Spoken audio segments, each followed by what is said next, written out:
LPG की किल्लत साफ नजर आ रही है। माता मनसा देवी मंदिर के लंगर पर भी असर दिखा है। कैसे, आइए बताते हैं। दरअसल यहाँ पर एलपीजी की कमी के चलते रोटी बंद कर दी गई है। हालांकि चावल और कड़ी दाल वितरित की जाएगी। मंदिर से चलने वाली 8 मोबाइल लंगर वैन भी बंद होने की कगार पर है। माता मनसा देवी सेवक दल 8 मोबाइल लंगर वैन चलाता है, इसलिए ये खबर दिखाना जरूरी है कि हालात क्या बने हुए हैं। हालांकि देखिए, मंत्री राजेश नागर कह रहे हैं कि कोई दिक्कत परेशानी नहीं, लेकिन ग्राउंड पर जाएं तो परेशानी तो है। हमारे साथ हमारे स्टेट हेड जितेंद्र चौधरी जुड़ चुके हैं, ग्राउंड पर मौजूद है। इस रिपोर्ट को दिखाने के लिए सीधे आपसे मैं उनको जोड़ रहा हूं। जितेंद्र, आप माता मनसा देवी मंदिर पहुंचे, यहाँ पर लंगर चखने के लिए, प्रसाद लेने के लिए लोग दूर दराज से आते हैं, माता का प्रसाद मिल जाए। लेकिन कुछ जरूरतमंद लोग भी होते हैं जिनको 2 वक्त की रोटी का सहारा भी यहाँ से मिल जाता है, लेकिन आज वो रोटी बंद हो गई है।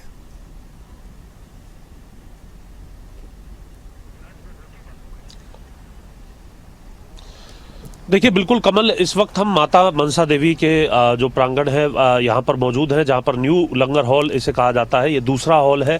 इसके अलावा 2 और हॉल हैं यहाँ पर, जहाँ पर इसी तरीके से श्रद्धालुओं के लिए और जो लोग, जैसा कि आपने भी जिक्र किया, ज़रूरतमंद और गरीब लोग जो यहाँ पर पहुँचते हैं, उनके लिए ख़ासतौर से जो भंडारा है वो तैयार किया जाता है। कमल, हम बताना चाहेंगे आपको कि इससे पहले, अभी हम क्योंकि मनसा देवी द्वार पर मौजूद हैं जहाँ पर ये भंडारा हॉल है, लेकिन इससे पहले अगर हम बात करें तो हम और जगह भी पंचकुला में गए हैं। हम गए हैं उन बैंक्वेट हॉल्स पर जहां पर जो बुकिंग है वो कैंसिल होने की कगार पर अब आ चुकी है। उन रेस्टोरेंट्स पर जहां पर जो सिलेंडर की किल्लत की वजह से कई दिन जो है इस बीच भी उन्हें अपना जो काम है वो बंद करना पड़ा है, और आगे भी उन्हें ऐसा लग रहा है कि अगर यह स्थिति बनी रहती है तो उन्हें अपने जो रेस्टोरेंट है वो बंद करने होंगे।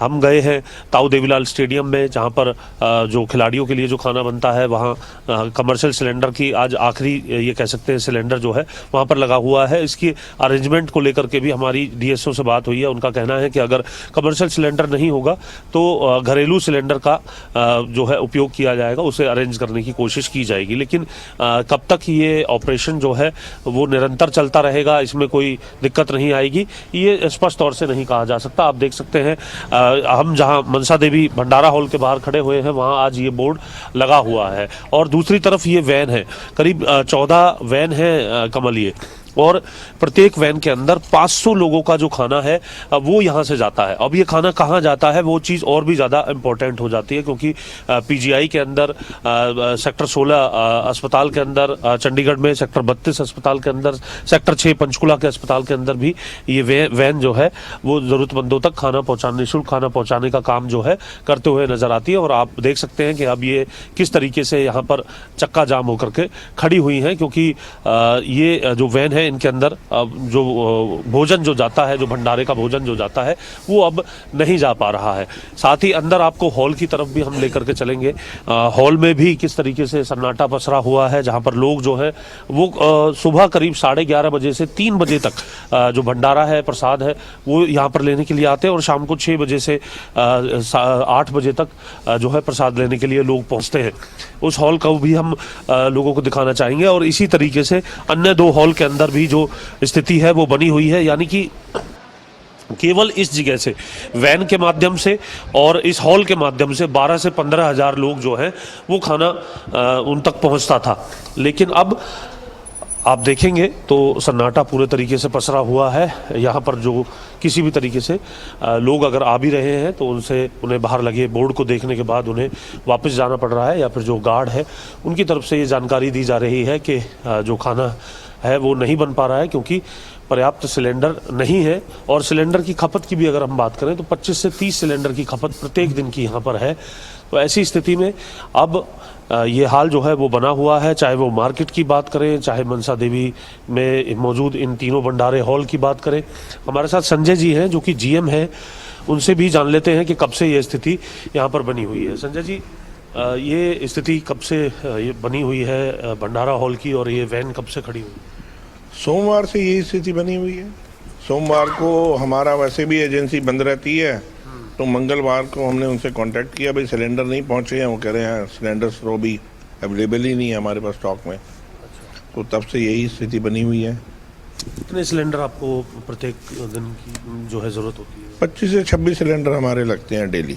चलो और कितने लोग यहाँ पर खाना खा लेते हैं और कितने लोग वैन के माध्यम से खाना खा लेते हैं? यहाँ पर 4 से 5 हज़ार लोग डेली खा लेते हैं और वैन के माध्यम से तकरीबन 9,000 लोगों का खाना डेली जाता है। वैन भी खड़ी हुई है 3-4 दिन से? हाँ जी, वैन भी खड़ी है। सोमवार को तो चली है, हमारे पास जो स्टॉक था हमने चला दिया। अच्छा जी। और उसके बाद भंडारा 4 दिन से बंद है और वैन 3 दिन से एज स्टिल खड़ी है। इस चीज़ खड़ी हुई है। वैन का ऑपरेशन कहाँ होता था, कहाँ जाती थी वो? पूरे ट्राई सिटी में है, मोहाली डेरा बसी तक जाती है, जीरकपुर, डेरा बसी, इधर पंचकुला, रामगढ़ और ऑब्वियसली चंडीगढ़ में तो है ही। कितने लोगों का खाना होता है वैन में?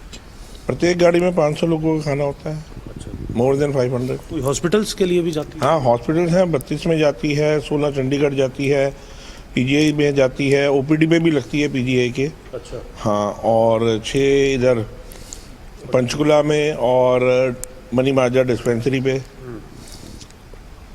कमल, आप हाल देख रहे हैं कि किस तरीके का हाल जो है वो बना हुआ है सिलेंडर की जो किल्लत है एलपीजी सिलेंडर की, उसकी वजह से। और जो होटल इंडस्ट्री है, बैंक्वेट इंडस्ट्री है, बड़ी यूनिवर्सिटीज़ की मेस है, हॉस्टल्स हैं, सभी जगह ये जो दिक्कत है वो अब खड़ी होना शुरू हो गई है। कई जगह स्टॉक आज भर तक का है या फिर आज शाम तक का है। कल से ये दिक्कत और भी नया रूप लेते हुए नजर आने वाली है। और इस रूप से पहले लोग जो है लगातार ये अपील सरकार से कर रहे हैं कि इस समस्या का हल जो है वो जल्द होना चाहिए, क्योंकि दिन प्रतिदिन ये समस्या जो है वो और भी अधिक विकराल रूप लेते हुए नजर आ रही है। कमल, बिल्कुल सही कहा आपने। और आज पेट्रोलियम मंत्री हरदीप पुरी क्या कहते हैं उस पर नजर है, देश को संबोधित करेंगे। और आज शाम को संसद में राहुल गांधी भी इस पर बयान देंगे, बातचीत होगी। बहुत कुछ देखना बाकी है। आज का दिन बहुत महत्वपूर्ण है और ये ग्राउंड रिपोर्ट दिखाने के लिए आपका बहुत बहुत धन्यवाद जितेंद्र। तो आपने देखा किस तरह से असर पड़ रहा है एलपीजी की कमी को लेकर,